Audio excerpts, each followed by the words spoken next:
ஜாதக ரீதியா மனிதனுக்கு தான் தோஷங்கள் வரும் அப்படின்னு நமக்கு தெரியும். சரிங்களா? ஸோ இங்கே வந்து கிரகங்களுக்கே தோஷம் வந்து தோஷ நிவர்த்தியானதுக்குனான ஒரு ஸ்தலம் இருக்கு. சரிங்களா? ஸோ ராஜயோகத்தை தரக்கூடிய சூரிய பகவானோட தோஷங்களை நிவர்த்தி பண்ண ஸ்தலமா இந்த திருமங்கலக்குடி சூரியனார் கோவில் இருக்கு. ஓகேங்களா? ஸோ இந்த திருமங்கலக்குடி சூரியனார் கோவில்ல சூரியனை சுற்றி எல்லா கிரகமும் சுற்றி வருது. ஸோ இந்த இடத்துல குரு பகவான் சூரிய பகவானோட தோஷத்தை விளக்குறதா ஒரு ஐதீகம் இருக்குது. ஸோ இந்த சூரியனார் கோவில் போறது மூலியமா நம்ம ஜாதகத்துல உள்ள எல்லா தோஷங்களும் நிவர்த்தி ஆகி ராஜயோகத்தை தரும் அப்படின்னு ஒரு பலன் சொல்றாங்க.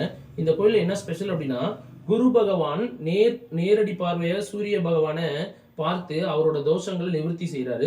சூரிய பகவான் அவங்களோட மனைவிகளோட நின்ற குளத்துல இங்க தரிசனம் கொடுக்குறாரு. சரிங்களா? ஸோ இந்த சூரியனார் கோயிலுக்கு எல்லாரும் கண்டிப்பா போயிட்டு வாங்க. நம்ம கும்பகோணத்துல இருந்து ஒரு 15-20 கிலோமீட்டர்ல திருமங்கலக்குடின்ற ஊர்ல இந்த சூரியனார் கோவில் இருக்கு. சரிங்களா? ராஜ யோகத்தை வேணும் அப்படின்னா இந்த சூரியனார் கோயில்ல அனைவரும் போயிட்டு வாங்க. முக்கியமா சப்தமி திதியில பிறந்தவங்க இந்த கோயிலுக்கு போறது ரொம்ப நல்லதுங்க. நன்றி நண்பர்களே.